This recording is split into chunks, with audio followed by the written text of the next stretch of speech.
Here I am, once again. She seems so famous, so familiar. But who the heck is she? Thank you. See you guys later. If all goes according to plan, it won't be long before the answer is as obvious as Miley, the Jonases, Selena, and Demi. We're having hair drama. Breathe it in to let Welcome to the life of a teenage superstar in the making. Don't know where you are now. She's already got her own TV show. Only somebody could hear. Today we are on the set of my 17 prom cover shoot. And magazine covers. That's really beautiful. Now camera's rolling. And music videos. So what I'm gonna do now is freak the freak out. I want to release an album and I want my songs to be on the radio, and I'd love to do a tour and do movies at the same time. Hey, check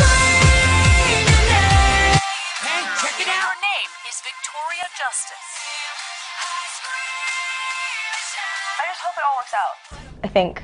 Because, you know, my family moved out to LA for me, and I want to be able to, you know, buy a house for my parents, and I want my sister. I'm gonna get choked up. I'm sorry. She gets emotional in part because she's still refreshingly candid, but perhaps also because at 18, she's worked hard in show business for more than half her life.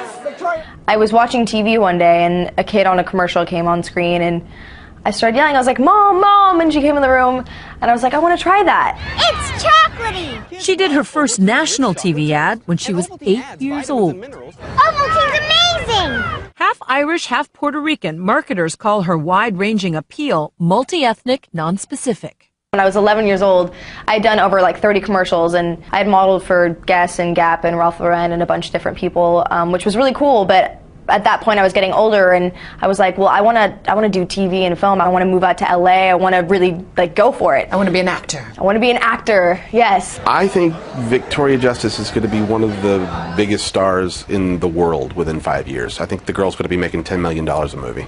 And Dan Snyder knows what he's talking about. He's Nickelodeon's star maker. He's the guy who created the tween phenoms iCarly, Zoe 101, and Drake and Josh. Hi, I'm Victoria Justice. She was just 12 years old when he cast her on his show, Zoe 101. I'm an actress. What makes her a superstar on the launch pad? When she walked in and said, "Hi, I'm Victoria Justice and I'm 12 years old," I was like, all right, this kid has real charisma. I'm thinking, all right, this is my next kid. This is a kid I want to probably develop a TV show for.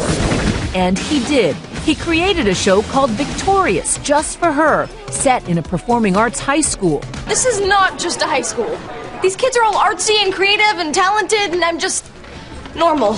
Do you want to be a movie star or a singing star? I want to do both.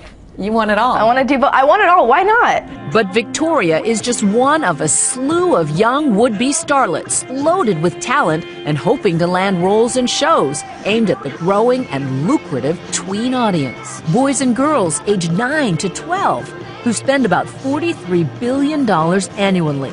Sizable, powerful market. I think the whole kids' TV thing really snuck up on the entertainment business in a way. So now people really pay attention. The big agents want to sign the kids who star in these shows. Victoria's family was living in Hollywood, Florida, but Hollywood, California proved irresistible. We came, and for the summer I brought my other daughter with me. My husband met us as well, and we never went home. But no mother wants their kid to sacrifice their childhood chasing fame. Victoria's mom, Serene, is also her manager. It's really like hitting the jackpot. Like getting your own show on a family network is just like winning the lotto. Were you ever sort of held back at all, though, about the fears of whatever a child star's life might end up looking like? I didn't even think that far. I just thought, oh, we'll give it a try. We'll give it a shot. Do you ever wonder if people are thinking that you're a stage mom, pushing her and, you know, trying to milk everything you can? No, it's not something I think about. If it all went away tomorrow, I'm totally fine to go back to our house in Hollywood, Florida, and go back to our regular life. And what about the curse of the child star? I think you get lost in it when it becomes your world, when it becomes your everything. I think you just have to realize that, like, it's a job. But you get the sense from her, this isn't just a job, it's her life. We caught up with her shooting a prison musical spoof on the set of Victorious. She'd been working till 3 in the morning. And these are long hours you're working. They can be pretty long. They can be pretty long. I think if you love what you're doing, and with the whole cast, we have so much fun that it doesn't even feel like work half the time. And yet, it doesn't allow you a lot of downtime to be with friends and to hang out. It doesn't. It can be difficult to always have to tell people, like, no, I can't, I'm working, but it's kind of worth it. But how do you avoid the well-documented dark side of young fame? The one that Britney, Lindsay, and generations of child stars have long battled.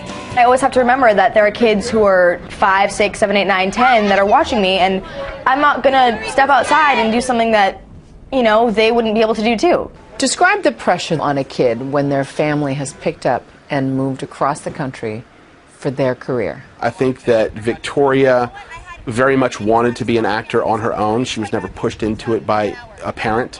But I've seen it happen where the kid sort of becomes this thoroughbred horse in the family. Like they own this racehorse, and the income and the house, everything is on the shoulders of a kid. When your family gives up so much for you, and not necessarily giving up, they just really believe in me, you know? And it's really, it like makes me happy that. It's touching. Yeah, it's really touching, and I just want to be able to like give that back to them in like a major way, because it's amazing that they even did this for me. Sorry. So for this tween star, the sacrifices come with high hopes. I'm really passionate about it, and I feel like it will work out. And you want it to work out. Yeah, totally. For Nightline, I'm Juju Chang in Los Angeles. Looks like next harvest will be even better.